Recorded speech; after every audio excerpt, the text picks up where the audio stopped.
What are the movies and the books that completely changed your life? That is what this episode, The Big Leap, is all about this time. Gay and I are going to both share the big books and the movies that changed our lives. And as my friend Brian Tracy once said, the books we read and the people we meet are the things that change our life most, or your life is changed by the books you read and the people you meet. But Gay, how about you? What do you want to talk about for this episode before we get things underway? Well, I think that one of the reasons we chose books and movies this time around is that the movies you choose and the books you read say a lot about who you are.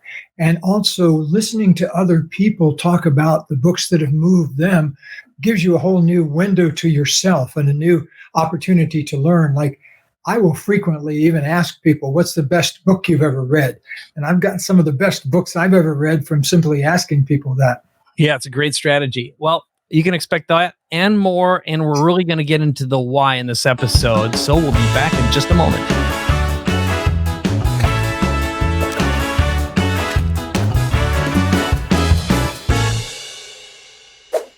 All right, here we are, Gay Hendricks. Let's dive right into it. I know one of the reasons why I wanted to do this with you is to think about who changed your life, who do you admire, and you have a great story that you're going to open up with, though, and it's something that happened to you in an elevator in Cairo in the 80s. So let's open with that, because this actually makes this episode even more interesting and fun. Okay. Well, my wife was teaching in Europe in somewhere around the mid-'80s, and I was over in London with her because I'd finished a seminar and I was waiting for her to finish the one she was teaching. So I had 4 days, and I said, okay, what can I do in 4 days? I thought, hey, I'll go to the pyramids. So I got on a plane and flew over to Cairo, and I was just going to stay there 3 or 4 days. And so I had a room in, I forget the name of it, but it's a very swank hotel that's right on the Nile, and it's kind of round. It's where all the dignitaries stay. And so I splurged and I was staying there. And I was on my way down in the elevator, and this gentleman got on the elevator with 3 other men, and they were all wearing black suits and white shirts and ties and carrying briefcase. But this guy was this huge black guy, probably 6'6", maybe 300 pounds, who was dressed in the most beautiful blue robe I had ever seen. I mean, it was a stunning work of art. And I just looked at it and my mouth just popped open. And I said, where did you get that robe? And I heard the men, which turned out to be his entourage, they kind of go, and like I wasn't supposed to be saying something like that. And I soon found out why, because he said, someone made it for me. And he had this real deep voice, and James Earl Jones type voice. And I said, oh, where? And he said, Togo, the country of Togo, which is a little further down in Africa. And I, in my naive way, I said, I am the king. And so that stopped me in my tracks right there. And so that became just part of my life experience. And I got off the elevator and never saw him again. Hold on 1 second. Yeah. We missed the punchline. Okay. You froze up for a second. I want to make sure we get it. So right at the moment of the coughs. So let's go back just a little bit, because I saw a little glitch here. So I want you to go back and get us up to the punchline. Okay. Well, so you said, where did you get that? And you said it was in Togo. Then what happened? In Togo. And so then I sort of vaguely knew where Togo was. And I said, well, what do you do down in Togo? And he said, I am the king. And that was the reason the guys that had kind of freaked out a little bit when I just sort of said, hey, buddy, where'd you get that robe? And so, but here's the interesting 30, 40 year later punchline, Mike. This is what really blows me away. Very recently, maybe even a couple of weeks ago, I think it was now, I came across an article in the international press somewhere that a man had been apprehended, arrested, because he was going around Africa pretending to be the king of Togo and getting people to invest in different projects and applying for grants and things like that. And he'd actually made some deals, I guess, that he'd made a lot of money from doing this con, because the guy, he wasn't even the king of anywhere. He was like a car salesman from Nigeria or something like that. And so, but he had gotten himself in this incredible robe. So I don't know what the punchline of the story, the moral of the story is, but he sure convinced me, maybe don't fall for a fancy robe. Well, I have a moral of the story that I think is relevant to books and movies that change your life and give you your biggest leaps. Because in a previous episode, one of the things that we really dove into is how to turn your life into a movie you'd actually want to watch. And you really went into crafting and creating characters, alter egos that may represent you in this notion of trading donkeys or smuggling donkeys, rather, and what that means. And I'm not going to, if you didn't listen to or watch that episode, you got to go back and check it out because it's so good. I'm not going to give away what happened, but how it's relevant now is how I truly do believe that life imitates art. And movies and books in particular, especially in the modern pop world where things happen so quickly and people emulate what they see. And I remember in the 80s with music, Madonna completely drove fashion at the time. And so did, like Guns N' Roses did for a period of time. And you could go and look at how metal did that. And the grunge era was driven by musicians.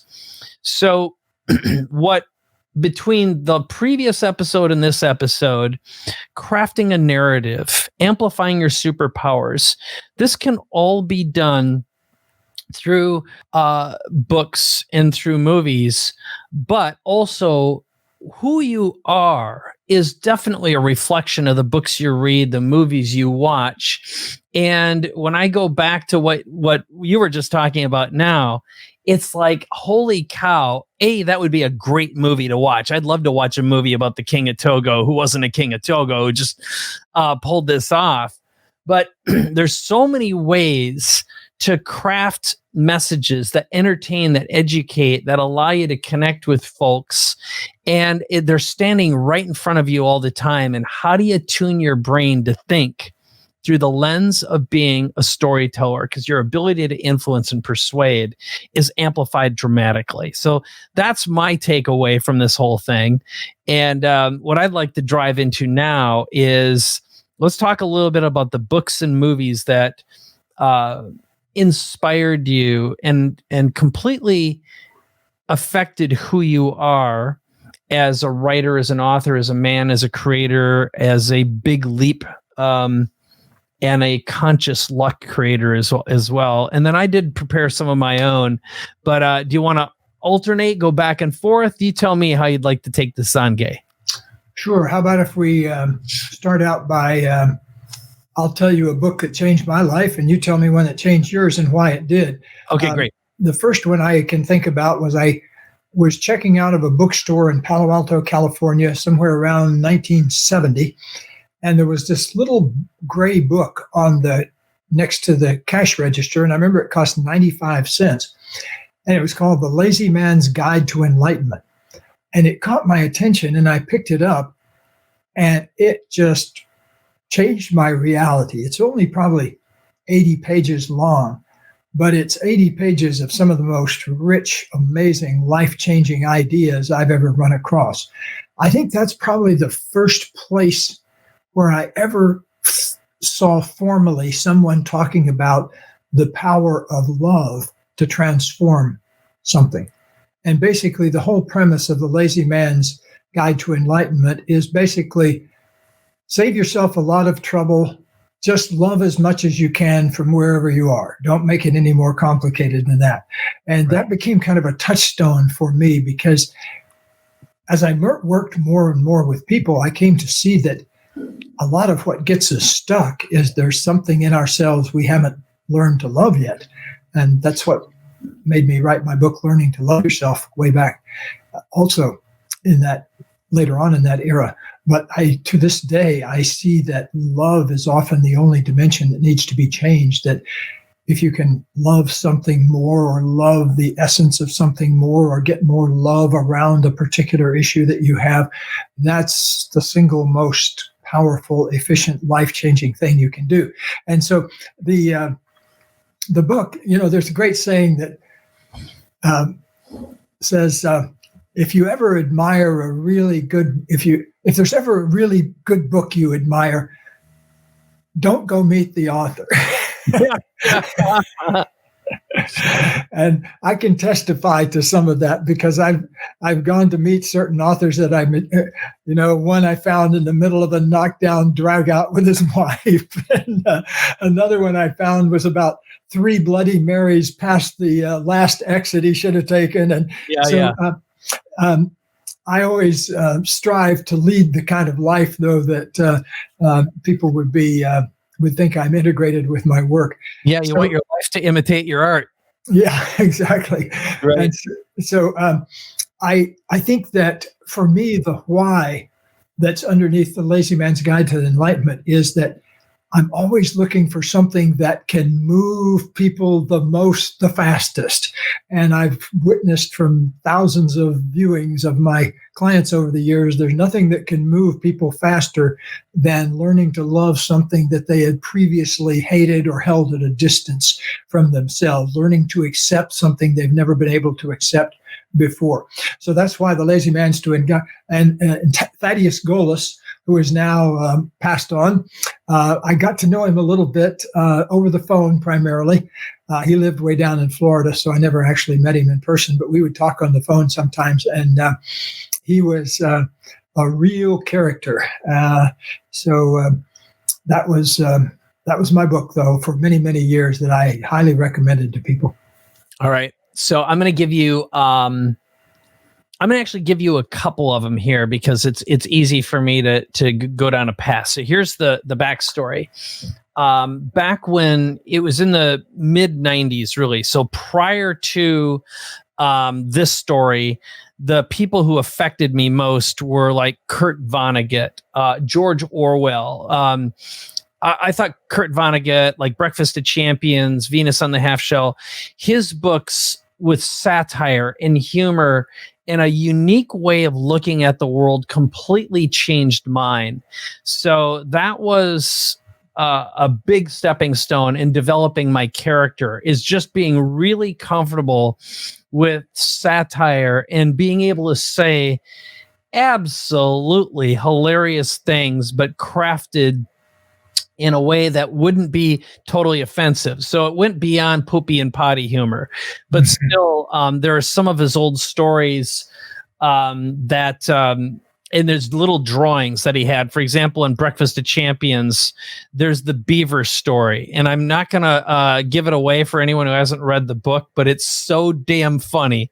And just like, holy cow, changed my life. I laughed so hard my stomach hurt for like days. And that's what was so great about Kurt Vonnegut, is his unusual way of looking at the world. But if you fast forward a little bit, I was in a very, very dark place when I had my company Digital Cafe. I'd gone through a very painful divorce from my high school sweetheart. My business was $250,000 in debt. Nothing was working right. And I was living in illusion. I had to maintain the illusion for the company to survive. And the truth was, I was broken. And along came a good friend of mine who introduced me to Tony Robbins, and I ended up doing some Tony Robbins events and reading all of his books and really getting immersed in his material. But then Tony Robbins had something called Power Talk, which were cassette tapes or, CDs or whatever. They were cassettes, and you'd listen to them. And he interviewed Deepak Chopra and Wayne Dyer. That sent me on a path to get a book called Manifest Your Destiny by Wayne Dyer. Now, what was important about that particular piece of work is I started out with the tape, and then I went to the book because I was in the middle of a huge breakup, completely shattered. And I had kind of gotten my life back in order by then. It was a couple of years after the divorce. And I was down in Florida, and I drove to the Florida Keys with this tape, and I listened to the series at least 4 times on the road. And the big takeaway from the book that still to this day resonates deeply is the question and the big idea of who do you what do you desire? Who do you need to become in order to receive all that you desire? And it came down to taking responsibility, and also manifestation occurs where everything you've ever desired already belongs to you and you belong to it. And the only thing separating you from it is time. And so it's the exercise in the book has to do with becoming attractive to that which you desire. It's not about getting things. It's not about having things. It's not about buying things. It's not about manipulating. And that changed my life so dramatically that if you fast forward a couple years later, I was at, I think they called them whole life expos. And there was a gentleman there who's since passed, but he used to lead journeys with these big authors. And there in front of me was an opportunity to travel to Egypt, to the Great Pyramids with Wayne Dyer and Deepak Chopra. And by then I had immersed myself in so much of their material. And that specific trip changed the course of my entire life, so much so that because of it, I wound up meeting my wife. I met Ariel Ford. That trip is actually responsible for you and I knowing each other indirectly, because on the trip, Ariel Ford was there with her husband, Brian, and a whole bunch of other big named authors from the woo-woo space, you know, those who wound up being in The Secret, and all from that whole conscious community, and a lot of Oprah guests. So it was like about half, maybe 60% of them were woo-woo people and seekers. Another chunk were relatively famous authors or famous authors and speakers and that kind of thing. But more importantly, I got to meet Wayne and Deepak. And if you fast forward, it turned out that at the time, even while that was going on, my wife was working with and for Deepak. And we met a year later in Greece on another kind of woo-woo trip. So the point of the story is, I think I got my sense of humor and character and my willingness to be a jackass and a fool, but also be a humorist and satirist and love comedy. It all collided through Kurt Vonnegut's works, and I'm going to just say all of them. But then the woo-woo and the moment that mattered most, it's really, I'm gonna give Wayne Dyer all the credit, even though it was the Deepak, the Conversations with God, the Tony Robbins, that whole mix, because it was right at the time when there was a lot of movement going on in the world of consciousness and it being popular. So that's my story for you.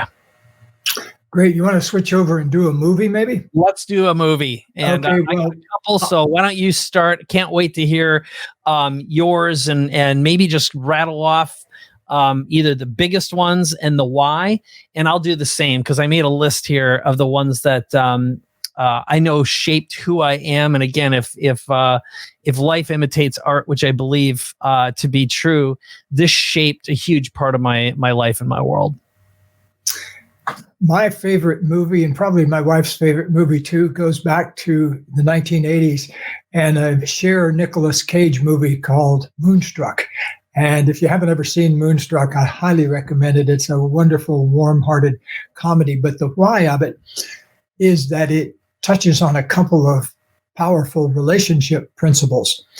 And the crux of the problem in the relationship between the Cher character and the Nicolas Cage character is that he has been deeply wounded in physical sense by something that happened in his first relationship, and where he had his hand maimed in a bread slicer because he was talking to his brother about something else. And so that caused this flinch away from relationships. And then in comes Cher, who his husband had been hit by a bus many years before, and she was closed down to relationship. And so I think for me, the joy of that movie is watching people shed their old beliefs about how much love they can let into their lives. And that's, to me, a theme that I work with it all the time, because Katie and I, because we write books like Conscious Loving, and the conscious heart. We've seen many, many relationship folks here for relationship counseling, and that's actually how we came to fame on Oprah, was with our book Conscious Loving back 30 years ago. And so I can tell you from the area of relationship work with a whole lot of people that one of the main things that gets people stuck is they're still being run by a program in the past that's keeping them from experiencing love in the present. And so Moonstruck to me shows that in an amazingly humorous, wonderful, warm-hearted way. And also just, I've written movie scripts before, and I would have to say, as a script, that is probably the most perfect script that I've ever seen. And so kudos to the writer, John Patrick Shanley, of the movie script too. Great. Anything else pop out that you wanna share? One other one really, and this is totally not about self-help or getting better or improvement or anything like that, but there was a Marlon Brando, Jack Nicholson movie in the 70s also called The Missouri Breaks. And the breaks of the Missouri is this particular place where the Missouri River starts and that kind of thing. But also the play on words, the Missouri Breaks, really is a great key to the theme of the movie. But why I love that movie so much, I've probably watched it 20 times, is it's right up there with another movie that's in an odd genre, a crime movie called Heat, with Al Pacino and Robert De Niro. And those two movies have something in common for me, even though one's a Western and one is a sort of a cop movie in the modern era, is that both of them have complex characters that are coming to terms with themselves, that are learning about themselves. And the difference between tragedy and comedy is it's tragedy if you have a problem and you don't wake up in time to figure out how to move through it. It gets to be a comedy, though, if you get to a place where you move through your stuff and you can let more love in. Well, the Missouri Breaks is profound to me because it kind of shows both sides of that. The Marlon Brando character can never get out from under his programmed version of himself, and the Jack Nicholson character finally, at great lengths, breaks through into a whole new version of himself.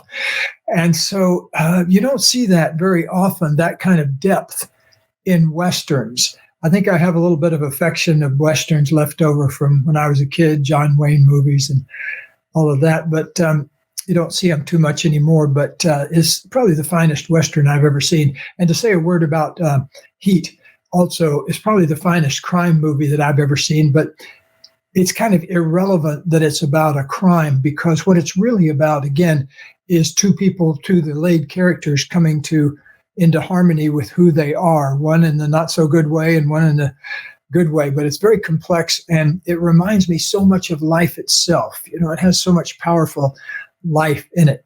Also, the key scene between Robert De Niro and Al Pacino happened in real life. I mean, an actual criminal and a cop had that conversation, and the cop involved told the story of it to Michael Mann, the writer, and he turned it into a movie. So very powerful work, and a couple of master actors at the same time. I've had the pleasure in my private work of working with a number of well-known actors, and they're very fascinating people, often very different than what you would think they are, in the sense that the difference between their acting selves and their at-home selves is often about 192 degrees different from each other. Yeah, sometimes that's the character. You like the characters more than the person. They're so flawed and damaged, and yet that's what gives them the ability to have that empathy, that compassion, and be able to do what they do. That really fascinates me. We should definitely explore that in another episode. So I'll give you mine, and so we have similar but such different ways of processing these. So I'll tell you, growing up, I grew up with Sesame Street for example, it started when I was probably 3 years old. I think the first broadcast was in 1969. And so it was on as I grew up. And the Muppets really affected me. And I'll say that the Muppet movie was one of my favorite movies. And by then I was, I don't even remember how old I was when it came out. I was a little bit older of a teen. You know, it would have been kind of a baby movie, but the Muppet Show, I loved that. And I used to make Muppets, string puppets and Muppets, and I'd make my own shows using a cassette recorder. My dad had a little reel-to-reel recorder. He eventually got a cassette recorder, and I used to emulate and create a lot of crazy voices. But it was the Muppets. It was cartoons. It really shaped that part of me. But if you fast forward, I am a product of, I was 11 years old when Star Wars came out. So Star Wars hit, and then the movie that changed it all for me was Blade Runner. If Philip K. Dick original was the book that created it, and I loved everything about it. I loved how I felt. I loved the darkness, the dreariness. I loved the Harrison Ford character, and I loved the idea of the artificial humans, the replicants, and what that meant. And at the time, they took on so many complex issues because it dealt with slavery. It dealt with of soul and these beings who were trying to decide what would happen to them after they die. So there was incredible complexity in the movie, and I thought they did it so well. And if you fast forward a few years later, the guy responsible for all of the Blade Runner designs is a guy named Sid Mead, who just passed recently at 86. I wound up becoming friends with him. And every time I used to visit Hollywood, I always stopped by his house. He was this very effeminate gay man who smoked Virginia Slims lights. And he was just so delightful and creative and interesting and out there and so Hollywood, so West Hollywood. But it was just so fun to spend time with this guy and be able to get into, and he loved talking about his work. It wasn't what we talked about, but he loved art. And at the time I had my agency. And I was doing gaming, which really interested him. And then finally, these are all lumped together, but really summarizes what I love is The Matrix, a movie called The Fifth Element by a French director, Luc Besson, and then Interstellar and Contact. But another one that I love, and I love the director, is Arrival by Denis Villeneuve, who I know I'm butchering that. He is the guy who's producing the new Dune movie. And I love the way I feel when I watch these films. I think right now we're in a beautiful time. Like the pandemic has messed with Hollywood horribly, but the caliber and quality of sci-fi that's being produced, especially after anyone who experiences or goes to our plant medicine episode, the level of depth that's being drawn from deep wisdom, deep connection with spirit, soul, God, and source energy that's done and then reinterpreted it's just fascinating. And I think Interstellar, it wasn't loved by a lot of people. One of the greatest movies of all time that dealt with time and sadness and death and interstellar travel and just the conflict that we'd experience in dealing with that, especially if time moves at a different rate depending on where you're located. So all of those have just really, really affected me. And I'm going to stop chatting now and turn it back to you and get your interpretation here.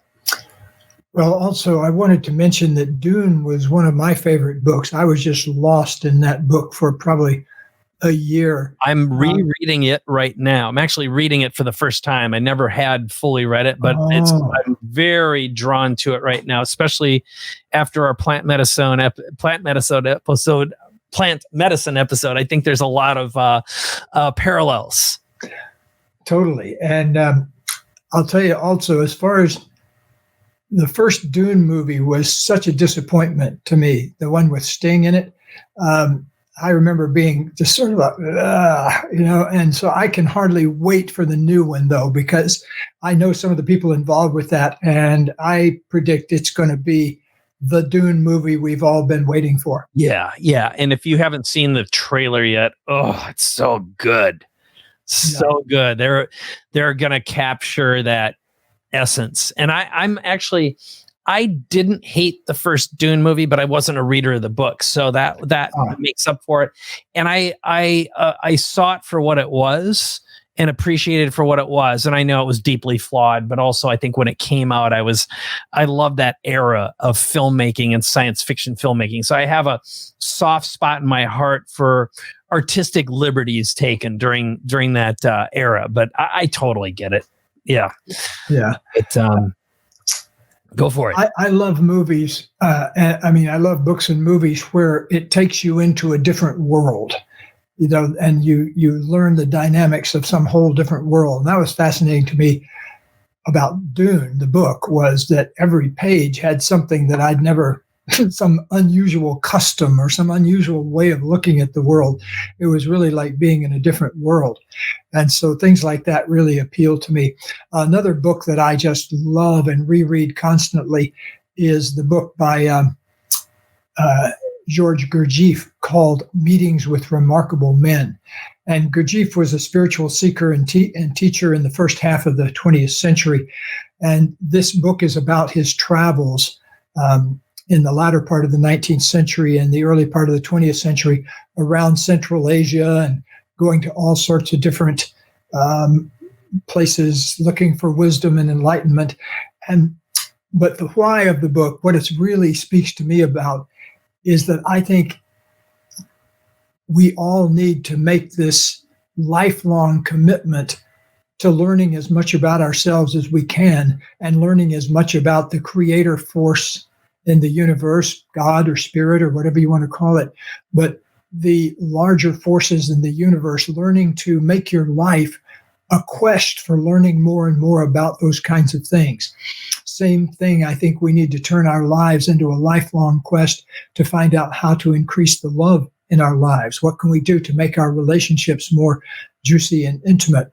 And so I think that Meetings with Remarkable Men inspires me so much, because here's a person who basically spent his whole life on such a quest and made many amazing discoveries, but just the discipline it takes, because he lived in a time when it wasn't like going to a seminar in Esalen. It was like going on a 3,000-mile journey by horseback to Egypt to study with somebody, or sneaking into Tibet to study with somebody. So there was a lot of work that you had to go to, and it takes dedication, which I think we need a lot more of in our lives, how to be dedicated to the things that are really important and matter. I agree completely. Once again, it comes down to how these things shape your brain and shape your life. And I know there's one other thing that you wanted to add, because as a mystery writer, something that really defined you, and we've talked about in a previous episode. Why don't you talk about your relationship with the adventures of Sherlock Holmes? Yes. Well, Sherlock goes with me everywhere when I go on a trip, as he has since I was 12 years old. I fell in love with the adventures of Sherlock Holmes when I was in junior high school, and I became such a zealot about it that my English teacher started calling me Sherlock, because I would arrive in class with the adventures of Sherlock Holmes under my arm. So it was kind of an obsession of mine for the better part of a year. But what I loved about Sherlock Holmes, and still do to this day, was the way he went about solving things, and that extremely great use of logic and observation. And, it was just, and also so beautifully written too, the eccentricities of this character. And so my eternal hat is off to Sir Arthur Conan Doyle for his invention of this character that also later on inspired me to invent my character, Sir Errol Hyde, who's a humorous version of Sherlock Holmes. Sherlock is not funny at all, but my guy is, in fact, I try to have a laugh on each page of my mystery character, Sir Errol Hyde. I love that. That's a great goal too, and that's very, very cool. So that's really all I have, because I covered all my books all at once. I thought that I'd just bang them out, and I liked your journeys. And so let's get back to the original theme of this again, is this the books and movies that changed your life and gave you your biggest leaps. One of the things that I'd love to hear, and I'm going to pop them up right now on screen. Gay and I would love to know what movies, what books affected you. And if you text BL, the letters BL, to 858-434-5316, you'll be able to have a conversation with Gay and I there. Also, you can feel free to download the Big Leap app from the Apple or the App Store, or from Google Play. It's available for both platforms. You can communicate with us there. And of course, you can head on over to bigleappodcast.com. There you can connect with Gay and I. You can leave a message, or better than that, if you would like to work with us and create your big leap year, there's an application button there. And Gay and I are committed to spending 1 year working with you and a group of abundance-minded individuals who want to turn your life into a movie. We'll help you discover what your superpower is and amplify it and grow it. Or if you're already there and you want to reach a new level of your life, that's what we're here for. And Gay, you want to talk just a little bit about that before we wrap this episode up? Yes. It's a one-time only event, that first, last, and only opportunity to have a full year of connection with me and Mike, a full year of dedication to bringing forth your true genius, to bringing forth and living in your genius zone. And having done that now for 20 or 30 years, I can tell you it's a delicious way to spend your life, doing the things that you most love to do, and doing them in a way that gets you maximum impact from doing them. So if that appeals to you, apply for our Big Leap year and join us for a real year of miracles. Yeah, absolutely. If you're not as blown away with Gay as I am, you're probably not listening to this. And I think, but seriously, we love working with each other and creating. And that's really what we're committed to doing. When we talked about doing this podcast in the first place, that was one of our outcomes and our goals, is to create together, to innovate together, and do it with people who resonate with the message that's embedded inside this program. So with that, as usual, if you know someone who should be listening to or watching this podcast, please share it with them. And also, head on over to iTunes and rate and review this, because the best way to grow it and help us is to share it with the world. We don't charge anything. We don't have advertisers or ads on our podcast, because we want to have a relationship directly with you. So with that, Gay Hendricks, anything else you want to add before we let everyone get on their merry way? Turn your life into a movie that you'd want to pay money to see. That's my my movie reflection of the day. Right on. All right. Well, thank you so much again for watching, listening, and we'll see you in the next episode. Bye-bye.